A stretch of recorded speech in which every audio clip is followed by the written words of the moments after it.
After the disappointment of the late start to spring, and after having experienced the awful weather of last year where it rained and rained and rained, we're now in the summer, and believe it or not, it's warm, it's sunny. We've even had a bit of a heat wave.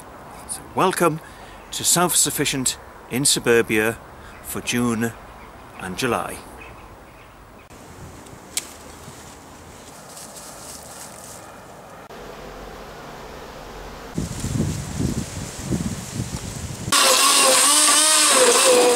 Last month we lost 2 of our ducks to foxes, so as an emergency measure we put some of our duck eggs into the incubator, and at the start of this month we had 5 of these lovely little ducklings hatch. So 7 eggs we put in the incubator, 5 have hatched, and they're going to spend a month in the incubator, in the brood box here in our spare room. What else would you use a spare room for? And then at the end of this month they'll go to the allotment and move in with their parents. We've got them in the brood box that we set up for the chicks a couple of months ago. I have to say they are a lot messier than the chicks were, but ducks by their nature are a lot messier than chickens. But very much looking forward to getting these little guys over to the allotment in about 4 weeks' time. We're at the end of the first week in June, and this year we started with a very cold winter and everything got delayed, and effectively it's been delayed by a month, and the part of the evidence for that is here on these hawthorn branches on the hedge on my allotment. And bearing in mind that this is the end of the first week in June, you can see the Mayflower there, and the clue's in the name. It should have been out in May rather than June, and normally by now we would be largely past the Mayflower, but you can see that there's some of it's still in bud as well. So clearly we've lost a reasonable part of the growing season, and hopefully we can catch up a bit with it in the summer, but even by catching up a little bit we're still going to lose some of the growing season. Then we're yet to see what impact that will have on the final year's production figures for our self-sufficient allotment. As you can see on this hedge, some of the hawthorn is now in flower, but there's still plenty to go, not much along there. At the start of this month our ducklings hatched, and we had these tiny little balls of fluff, and 3 weeks later, they're very noisy, here's one, they have grown enormously, and they are very rapidly outgrowing their brooder box, so we're probably going to put them out on the allotment a bit earlier than we expected. But as you can see, they really are quite a size. Now there is an alternative, which is that we create a run for them in the back garden and keep them in that for a couple of weeks, but bring them in each evening. So yet to decide that, but they are really growing very quickly, so we won't be able to keep them indoors for much longer, even though this little guy is only 3 weeks old, aren't you?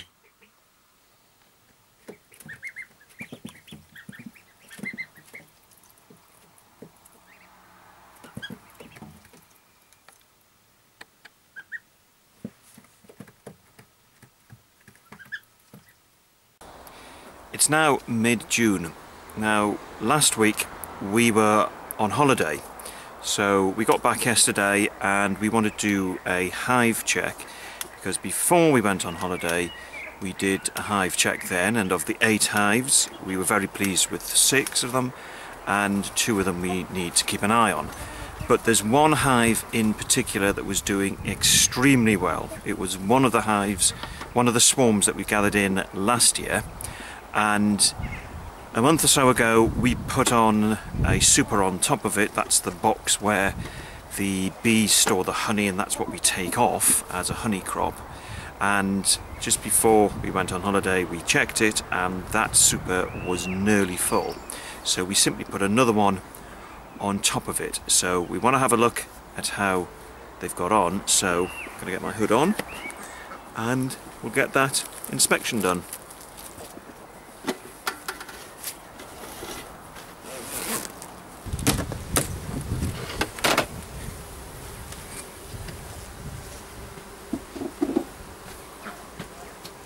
Hardly done anything with this.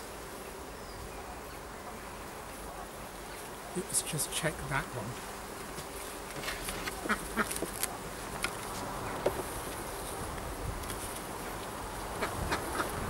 Starting to fall out. Yeah. Do you want to have a look at the one underneath? Yeah.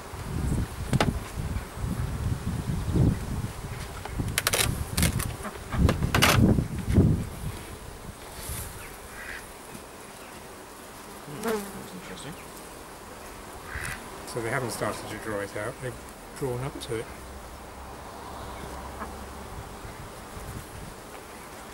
Let's take out this one.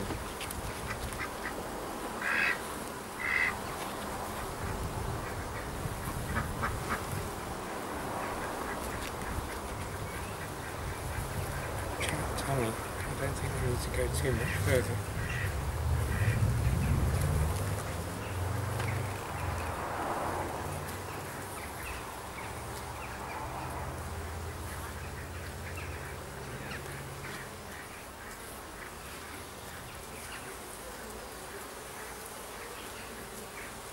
Yeah, and a good weight as well. So Don't tip it that way, it might come out. nearly all capped. Still seem to cap on the next one, but that's the hive check on the 4 hives on the allotment now done. We've got 4 other hives on another apiary that we keep elsewhere. We'll check them on another day. Now, mixture of slight disappointment and also good news. So we'll start with the slight disappointment, which is the, as you saw earlier, the hive that was really strong, that had managed to fill or come close to filling a super within the space of just 2 weeks, is yet to fill the other super 2 weeks on from then. So that's a slight bit of disappointment, although I think my expectations were probably a bit too high. The good news is that the one hive that we wanted to keep an eye on is actually doing rather well. It's expanding to fill the brood box that it's in, so that's good news, and hopefully at some point in the summer that hive will be capable of giving us a honey crop as well. Our ducklings have outgrown the brooder box that they're in, and we've decided that we're going to bring forward the schedule for moving them outdoors, but we still think it's a bit too early to take them over to the allotment and introduce them to their real parents, the ducks and the drakes over there. So we are creating a small pen in the back garden on our lawn, and they can cut the grass for us as well, and that is now ready to have the ducklings introduced to it. Well, we've put the ducklings in the little duck house here, and we're just going to let them out, and here goes.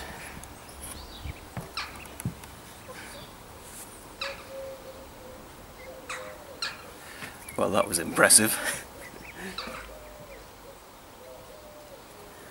I think we'll just leave them to it and they'll come out in their own time. Well, as you can see, they've now come out of the house and they rather enjoyed the rain that then came along, and they're now preening themselves and picking up confidence to explore the pen.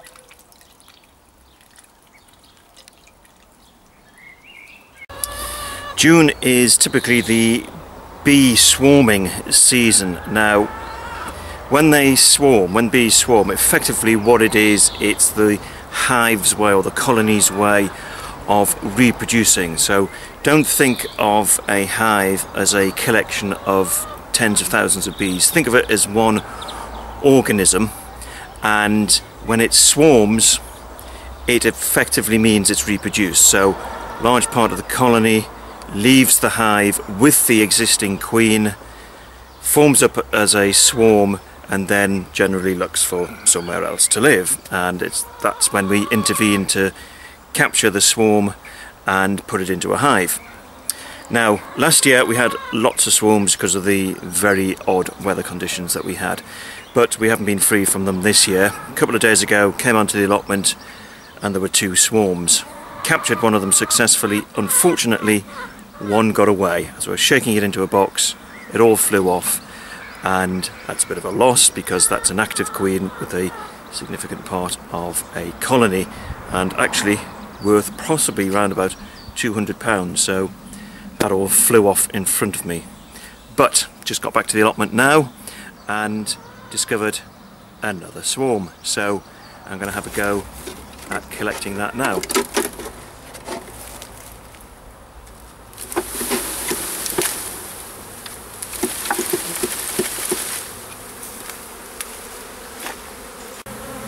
So we'll come back later in the day. Hopefully the queen went into the box there, and that means the other bees will follow her into it. Now if we didn't collect the queen in there, then we've got a problem because the swarm will reform back on the hedge, but we'll know that in a few minutes or so.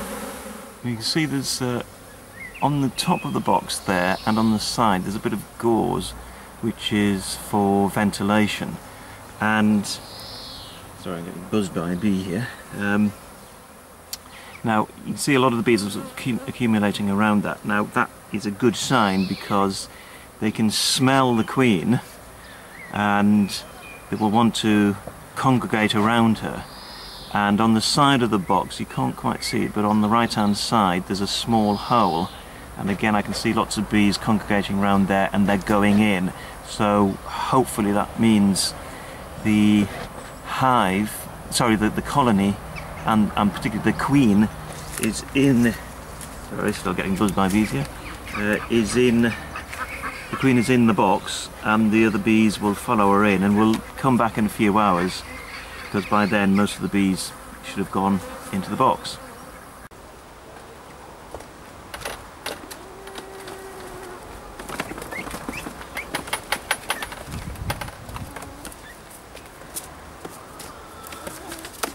At the start of June we hatched our ducklings.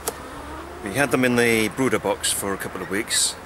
Then they did a period in the back garden, but these little guys are now getting too big for the back garden.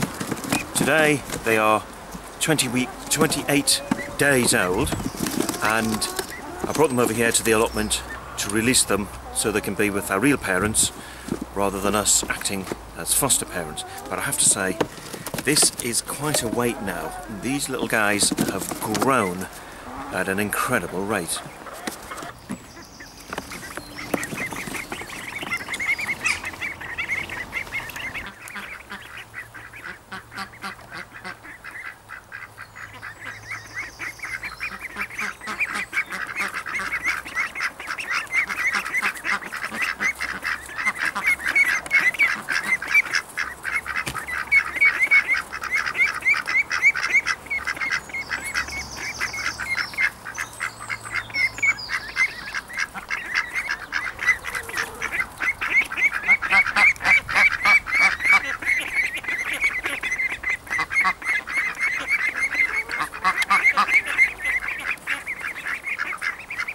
Well,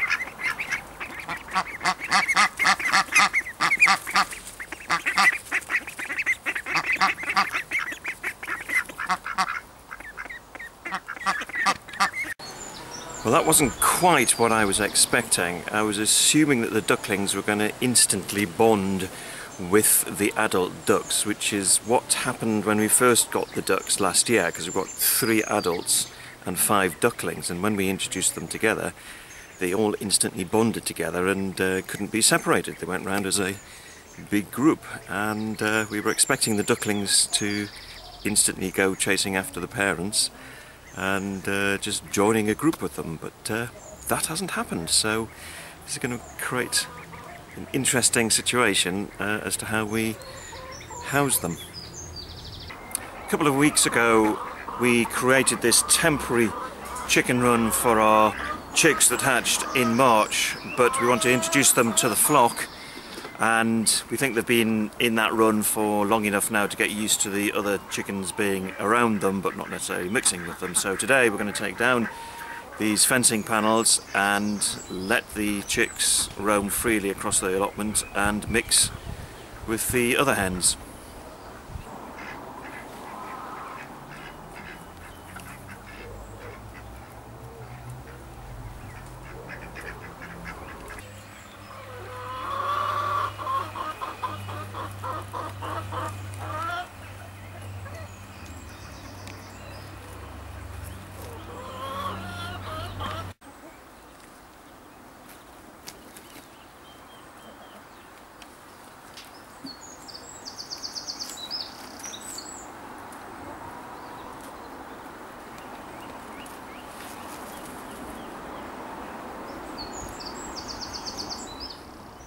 Well, the chicks have been out for about 6 hours out in the allotment, and there goes one of them, and they are doing quite well. They are quite happily wandering around, but they've actually rather settled into one of the other hen houses. There are 3 of them in there, and they've been off to explore, and there have been no rows and fights with any of the other hens, so it seems as though they've added themselves quite happily to the rest of the flock.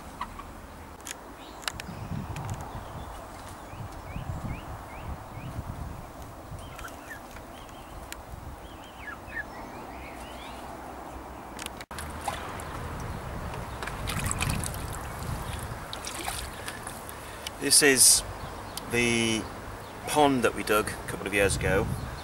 We're extending it now so that there's more volume in it for the ducks now that we've brought the ducklings over. Now really our plans were to get this job done before the ducklings were brought to the allotment, but for various reasons things got delayed, and I'm now having to work hard to get this job finished. Now as you can see, we've drained most of the water from it, but in the centre here it's deeper and it's filled with all sorts of mud and so on, and I have to say this is not very pretty smelling stuff, but it'll be great on the crop, so we are putting it onto the potatoes, and once it's all cleaned out we'll refill it. Obviously after having finished building up the side of this side of the pond, the other sides have all been banked up ready, so it's just this one side here that's left to be done.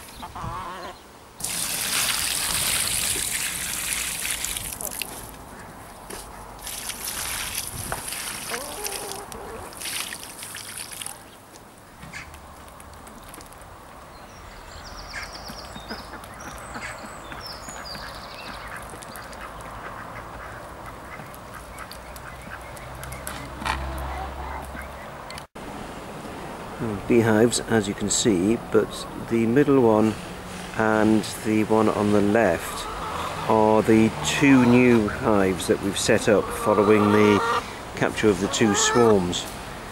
And I'm pleased to say that the hive on the right was very weak a couple of months ago, but has now recovered and is a very strong one, and there is an awful lot of activity going on in that hive. As you can see, lots and lots of bees coming in and out. So our original plan to merge this with another one is no longer necessary, and we've actually put onto it a super, which is the box at the top there, which is where the bees store the honey that we will harvest, and we only put boxes on like that, supers on, when it's a strong enough colony to be able to produce a surplus. We've nearly finished renovating the pond now, and 2 small jobs left to do. I want to put about another 10 centimetres of water into there, and on the other side I want to put a few pots of plants because it looks a bit bare at the minute. Now the ducks have started using the pond again, but unfortunately the ducklings are yet to discover it. So I've just come over to the allotment first thing in the morning, and I've got the little duckling house here next to the pond. I put it there last night to remind me this morning to open it up next to the pond to see if I can get the ducklings to use it.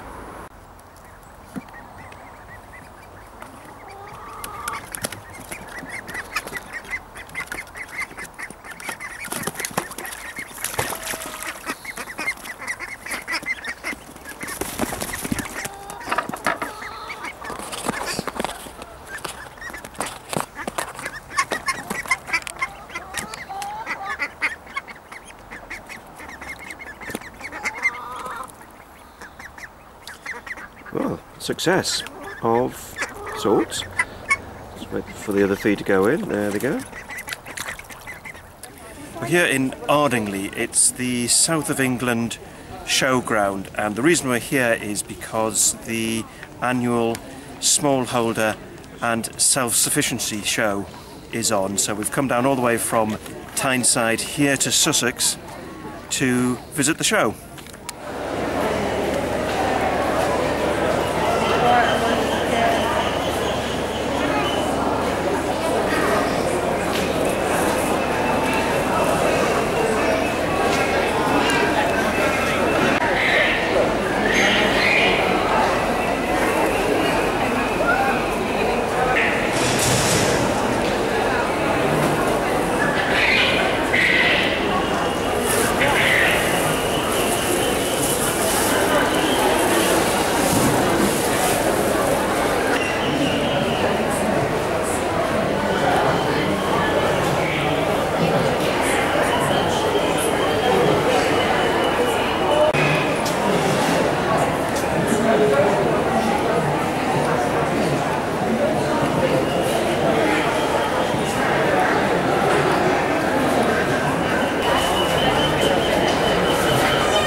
Well, I've had a great time here at the show, picked up lots of ideas, lots of tips, but time to head back home now and return to the allotment. Gooseberries are normally the first of our soft fruits to ripen, and as you can see we've got some that are ready for picking on this bush here, and I'm going to pick them this afternoon. As you can see, a few here. And what I've also spotted are that the raspberries are starting to ripen in the fruit cage as well, and we've got one or two that are starting to ripen here as well. So I'm going to pick the raspberries as well, or some of them, and I'm going to go back home and I'm going to make a gooseberry and raspberry jam. Measure out your raspberries, put them into your jam pan, and then measure out the same weight in gooseberries and add those to the jam pan as well and bring them to the boil. Now you may find it useful to add just a tiny little bit of water to the bottom of the pan to stop the fruit from catching on whilst it's coming up to the boil, but once it's got to the boil, turn the heat down and let it simmer until all the fruit has broken up into a big wet sloppy pulp. Once the fruit has fully pulped down, add in the sugar, and you need the same weight of sugar as you have of total weight of fruit, and just mix it in and bring it back to the boil.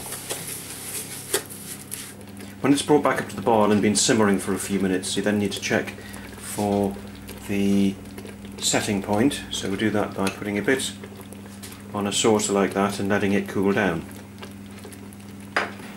Here we are, after it's been standing for a couple of minutes, it's all set as one lump, and this is now ready to go into hot sterilised jars.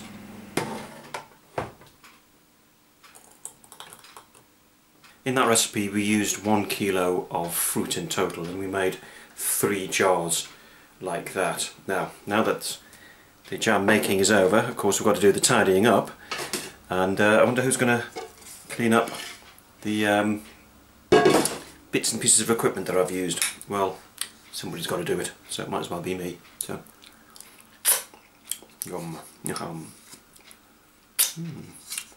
This is our supply of vinegar, well at least 4 bottles of the 32 that I made. Started off last year as elderflower champagne, but foolishly left the champagne in the fermenting bucket for too long, so although it started to brew and ferment, it started to turn to vinegar as well, because it had direct access to the air, so therefore it all got oxidised. That's how you make vinegar. But I wasn't going to throw it away. We get through lots and lots of vinegar ourselves in making preserves, so particularly pickles and things like chutneys, so why go out and buy it when we can make it ourselves? Well, the ducks loved the pond. The problem was they were only in there for a couple of minutes, and then the adults walked past and the ducklings then scarpered, and they haven't returned since. So they seem to prefer to be on this side of the allotment. So in the meantime we've gone back to putting out trays of water for them, but we may need to find some kind of pond arrangement on this side of the allotment for them. Either that, or somehow I managed to persuade them to go back to the other side of the allotment and use the pond there.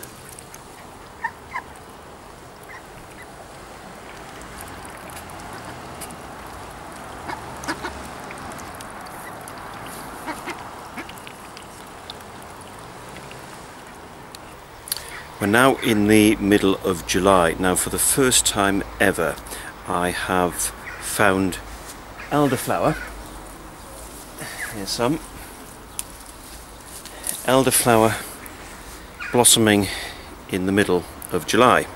Now, normally it's ready for picking in June, and again this is one example of the late running growing season that we have this year because of the late start to spring.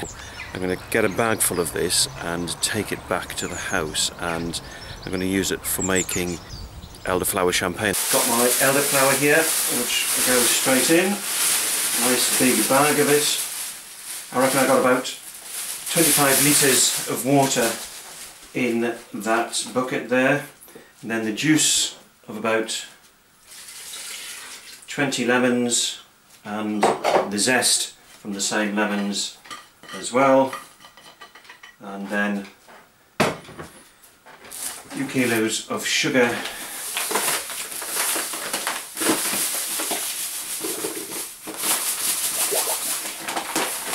We need to add vinegar to the fermenting bucket there because that helps to moderate the fermentation process. And we're going to give this a good stir, make sure that sugar is dissolved.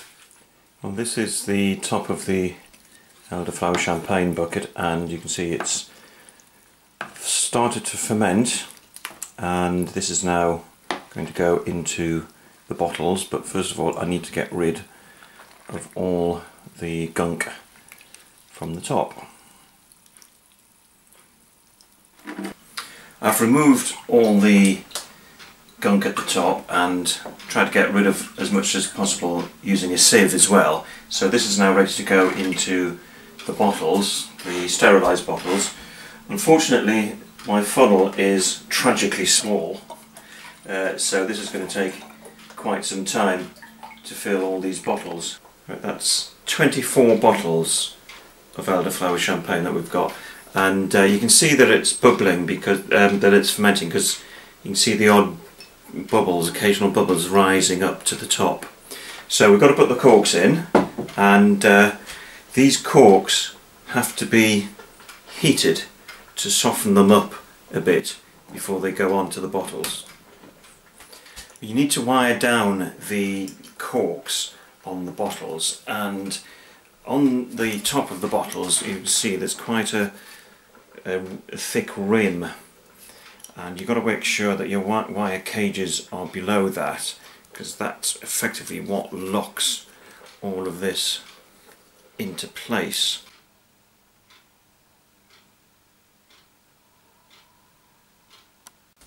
Well, there we have one of the 24 bottles that we've made. Now what we do is we store them in a cool, dry room, and we store them on their side like that. So put them in a wine rack, good solid wooden one, because these are quite weighty bottles, and you can start drinking this really reasonably early, probably within 10 days or so. Now obviously the longer you leave it, the more alcoholic it will become, but generally speaking this is a great drink for the summer, and given that we're actually getting some lovely weather at the moment, hurrah, then we'll be breaking open a few of these bottles over the next few weeks. We decided to take the plunge and get a completely new duck house for the ducklings.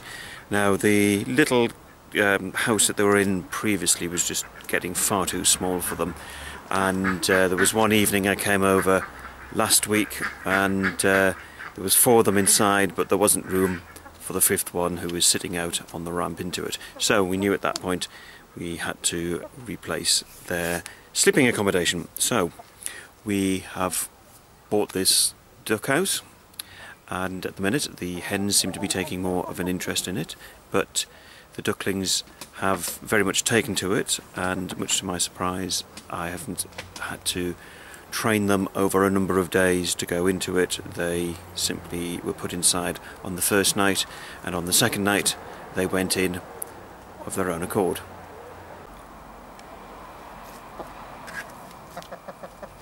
When it comes to growing plants in the garden, I'm not really a flowers person, unless I can eat them.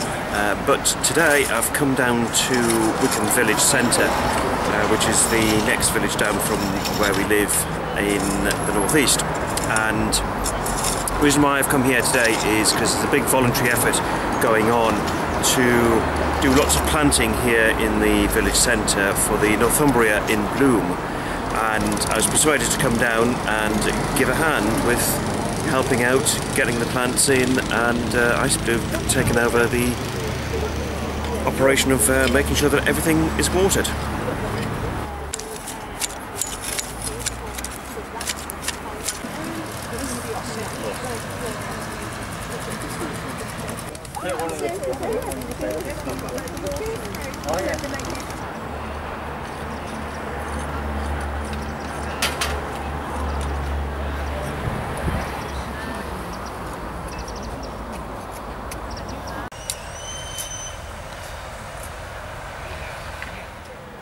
Well, a couple of days later, and this is the final result.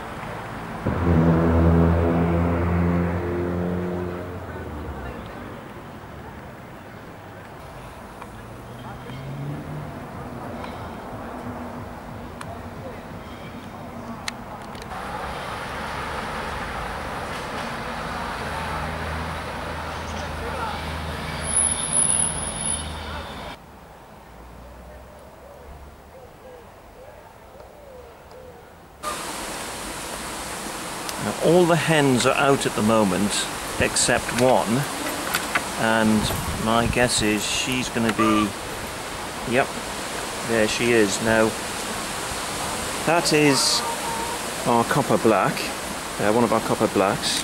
She's called Houdini, and as you can see she's sitting there, and clearly she is brooding on some eggs. Now my guess is that if I were to pick her up, we'd see those eggs underneath her. So we'll try that now. Come on, pet. Yep, there's one egg. Right, I'll just get that out. So one egg there, and she's actually missed a couple of others in the hen house as well. This is a parcel that arrived for me today. Now I was really excited about getting this because in it are 6 hatching eggs. Now that's a little gift for Houdini, our brooding copper black, because in this state, in this brooding state, we thought we'd take a bit of an advantage and get her to hatch these eggs for us. They were laid yesterday, and they were posted to us yesterday as well. So we're going to put them in the hen house, in the nest box with her, and hopefully in 21 days time these eggs will be hatching. It's about 2 hours since I put the eggs into the nest box, and Houdini at that point was wandering around the allotment feeding, but I can't see her now 2 hours later, which means she may well be here in the hen house, in the nest box. So we're just going to check and see if she's sitting on the eggs, and she is. And I'm going to put the lid back down to leave her in peace, but hopefully she'll incubate those eggs for the next 3 weeks.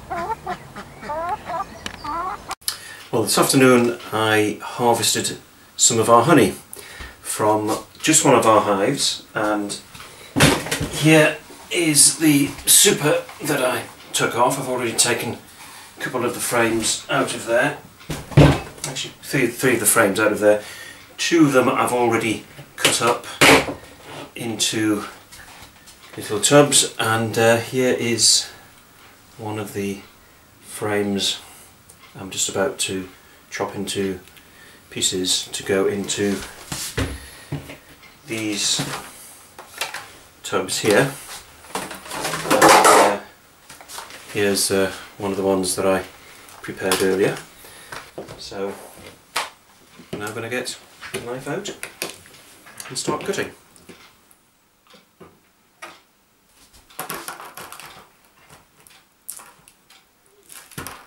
Well, there we are. That's the 62 tubs of honey that we got from that one super. This is the now empty super with 10 frames in it, from which I took all the honey.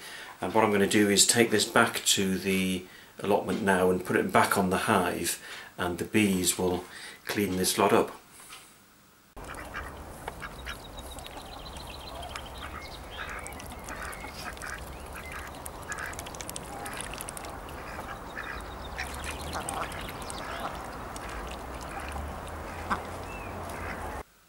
Unfortunately, our experiment with giving one of our brooding hens some eggs has failed.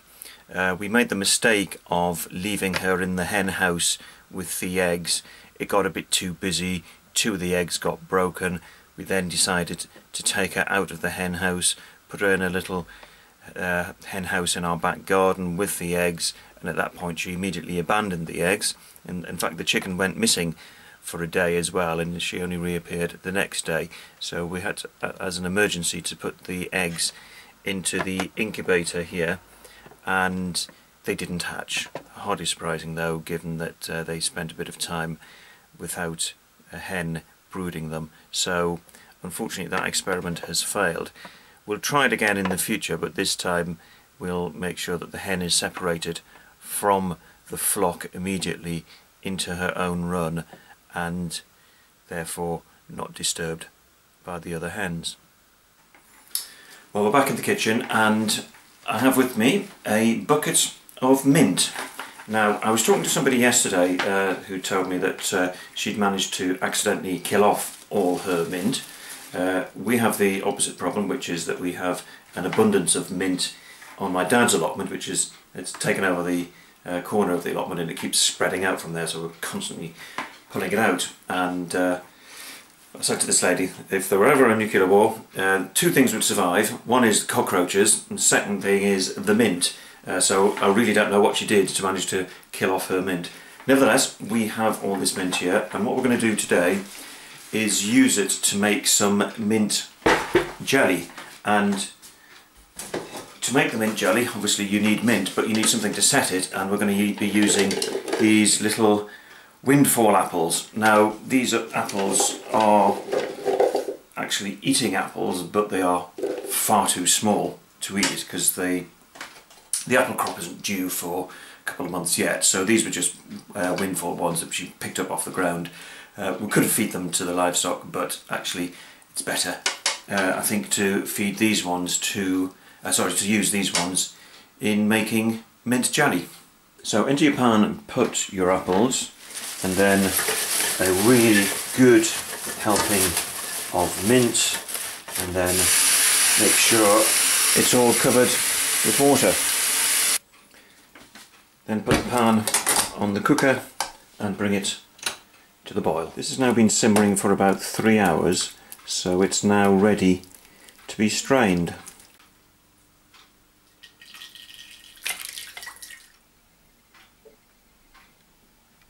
The pulp has now been straining for a day, so the liquid is now ready to be measured and to go back into the jam pan.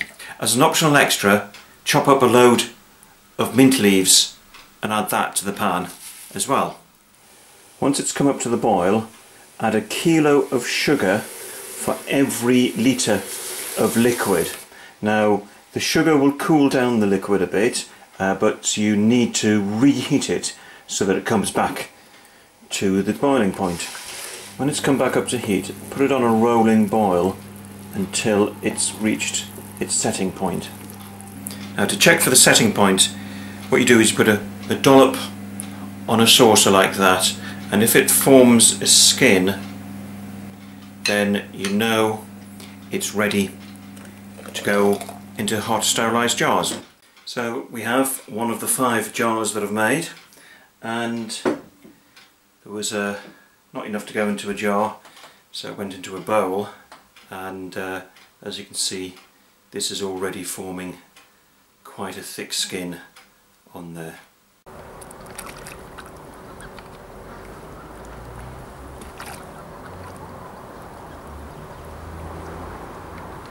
Well, I'm pleased to say the ducklings have rediscovered the pond, and although they're leaving it at this moment, typical when the camera arrives, they are actually rather enjoying it and are making use of it.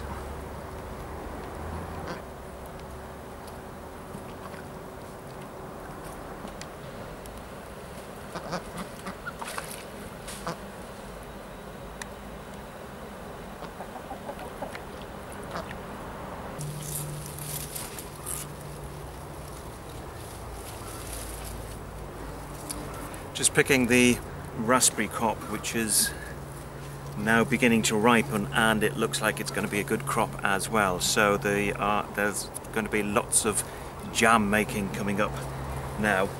So that's it for Self-Sufficient in Suburbia for early summer. Join us in the next edition when hopefully we'll have lots of jam making under our belt and we'll have even more crops to harvest from the allotment. So see you then.